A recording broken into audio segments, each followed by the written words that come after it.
Hello friends, তোমাদের সকলকে আমার চ্যানেলে স্বাগত। আজকে আমি একটা বড় দেখে পাকা আম নিয়েছি। এই পাকা আমটা দিয়ে আজকে একটা মিষ্টি তৈরি করব, সেটা হচ্ছে আমের বরফি। তো তার জন্য আমি আমটাকে প্রথমে ছুলে নেব।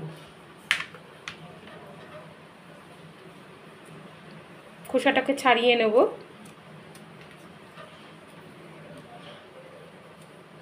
এই আমের বরফিটা কিন্তু খুব তাড়াতাড়ি হয়ে যায় আর খেতেও খুব সুস্বাদু। আমটাকে ছুলে নিয়েছি, এবার আমটাকে টুকরো টুকরো ছোট ছোট টুকরো টুকরো করে নেব।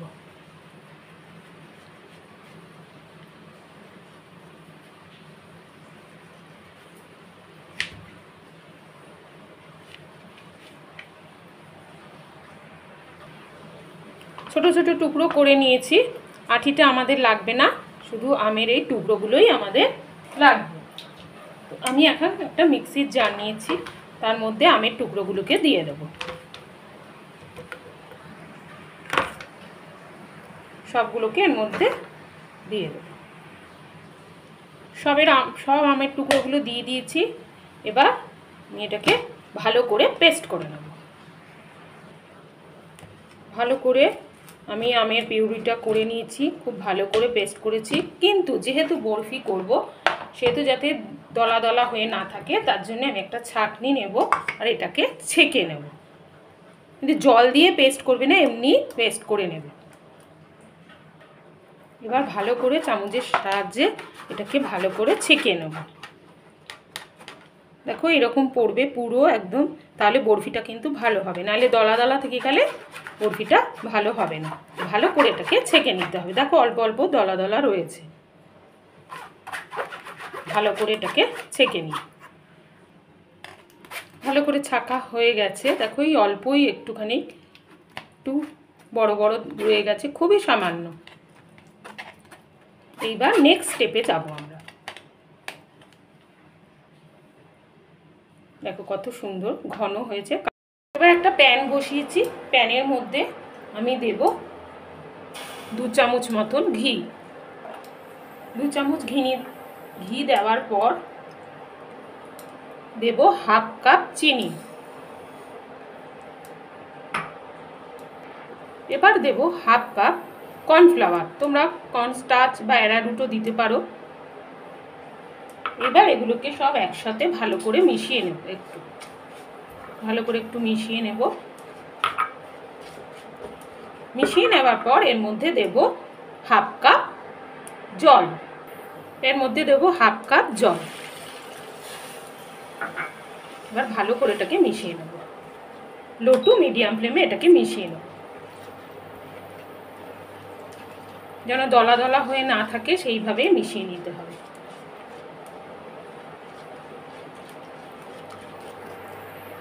এখন এর মধ্যে দেব একটু পাউডার মিল্ক। এটা 10 টাকার প্যাকেট পাউডার মিল্ক এর মধ্যে অ্যাড করলাম। পাউডার মিল্ক দিলেও চলবে, না দিলেও হবে। এটা টেস্টের জন্য আমি পাউডার মিল্কটা এখানে অ্যাড করেছি। এবার ভালো করে মিশিয়ে নেব।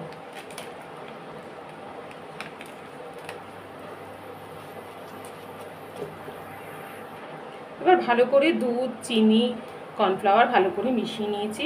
এবার যে আমি আমের পিউরিটা করে রেখেছিলাম, সেটা আমি এর মধ্যে ঢেলে দেব। এবার আমের পিউরিটা ঢালার পর ভালো করে সব একসাথে মিশিয়ে নেব। তোমরা চিনিটা বুঝে দেবে।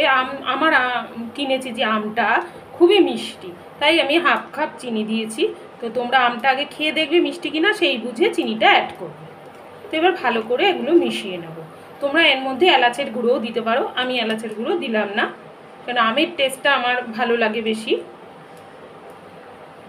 এবার ভালো করে একটু মিশিয়ে নেব, যতক্ষণ না শুকনো হয়ে যাবে। এই ব্যাটারটা শুকনো হয়ে যাবে, একদম প্যানের থেকে ছেড়ে যাবে, ততক্ষণ আমাকে এটা অনবরত নেড়ে যেতে হবে লো টু মিডিয়াম ফ্লেমে। দেখো অনবরত আমি নেড়ে চলেছি লো টু মিডিয়াম ফ্লেমে, নাহলে প্যানের গায়ে লেগে যাবে। অনেকটা শুকনো হয়েছে, আরও শুকনো হয়ে যাবে। এখন আমি এর মধ্যে আরও 1 চামচ ঘি আমি অ্যাড করব।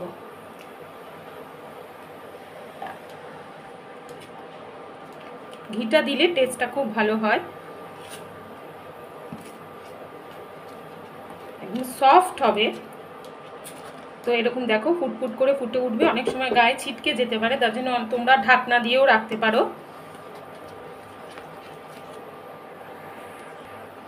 কালারটা দেখো কত সুন্দর হয়েছে, দেখো অনেক শুকিয়ে গেছে আর প্যানের গায়ের থেকেও ছেড়ে যাচ্ছে। ঠিক এই সময় আমি দেব আর 1 চামচ ঘি। ঘি দিলে খুব সফট হবে, আর 1 চামচ ঘি দিয়ে দিলাম। ঘি দিয়ে এবার এটাকে ভালো করে মিশিয়ে নেব। একদম শুকনো হয়ে গেছে, প্যানের গায়ের থেকে দেখো ছেড়ে যাচ্ছে। এবার আমি গ্যাসের ফ্লেমটা অফ করে দেব। গ্যাসের ফ্লেমটা অফ করে একটু গরম আছে প্যানটা, ততক্ষণ একটু নেড়ে নেব। এটা একটু ঠান্ডা করে নেব, অল্প একটু ঠান্ডা করে নেব। এটা ঠান্ডা হোক, তার মধ্যে আমি একটা প্লেট ঠিক করে নিই এই ব্যাটারটাকে ঢালার জন্য। দেখো ঠিক এই রকম ঘন হবে, আর গন্ধও খুব সুন্দর বেরিয়েছে। তো চলো আমি প্লেটটা ঠিক করে নিই। তো আমি এরকম একটা প্লেট নিয়েছি যাতে বরফিগুলো কাটতে সুবিধা হয়। তোমরা এরকম কেকের কন্টেনার থাকলেও, কেকের মোল্ড থাকলেও তার মধ্যেও তোমরা বাটার পেপার দিয়ে করতে পারো, ব্যাটারটাকে ঢালতে পারো। এর ওপরে আমি একটু ঘি দিয়ে নেব। একটু ঘি এটুকুর মধ্যে ঘি দিলে তাড়াতাড়ি উঠে আসবে। ঘিটা এখানে মাখিয়ে নিলাম।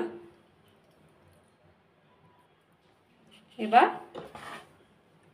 এটাকে ঢেলে দিচ্ছি।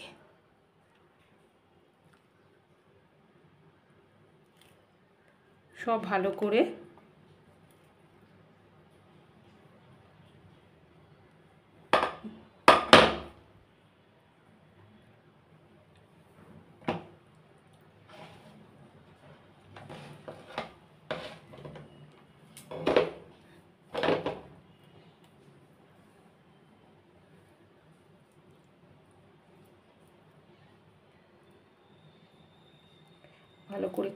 কাচিয়ে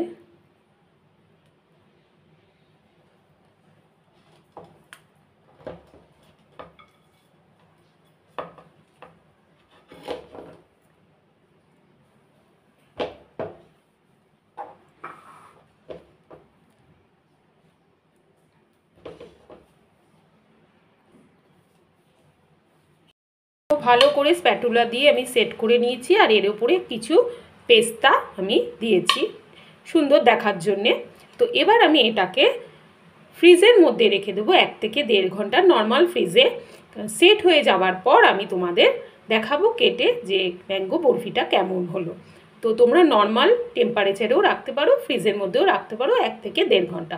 তো এখন 1-1.5 ঘন্টা পর আমি ফিরে আসছি। 1.5 ঘন্টা বাদে আমি ফ্রিজ থেকে বের করেছি, দেখা যাক এখন কতটা সেট হয়েছে। তো আমি এখন এটাকে কেটে নিচ্ছি।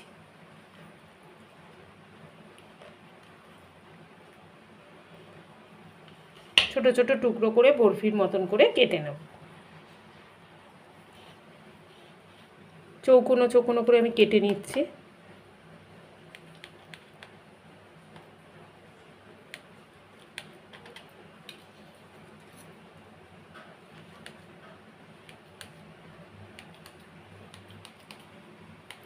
সবগুলো আমি কেটে নিয়েছি। এইবার ছুরি দিয়ে একটু এরকম সরালেই এটা আলাদা হয়ে যাবে।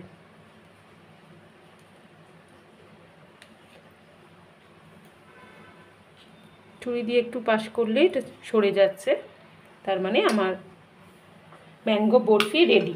আমি এর ওপর দিয়ে একটুখানি চেরি কেটে রেখেছি, চেরি দিয়ে দিচ্ছি। একটা একটা করে চেরি এর ওপরে আমি, এটা সুন্দর দেখার জন্যে তাই আমি চেরিটা অ্যাড করছি। দেখো রেডি হয়ে গেছে আমার ম্যাঙ্গো বরফি। খেতে খুবই সুস্বাদু। তোমরা নিজেরা বাড়িতে একবার ট্রাই করে দেখতে পারো। বাড়িতে লোক কোনো অতিথি আসলে তাকে আপ্যায়নে দিতেই পারো। খুবই টেস্টি। আজকে তোমাদের যদি এই ভিডিওটা ভালো লেগে থাকে তাহলে তোমরা লাইক করো, শেয়ার করো, কমেন্ট করো। আমার চ্যানেলে যারা নতুন বন্ধু আছো আমার চ্যানেলটাকে সাবস্ক্রাইব করে দিও, আমার ভালো লাগবে। তোমাদের সাথে দেখা হবে আমার নেক্সট কোনো ভিডিওতে। বাই।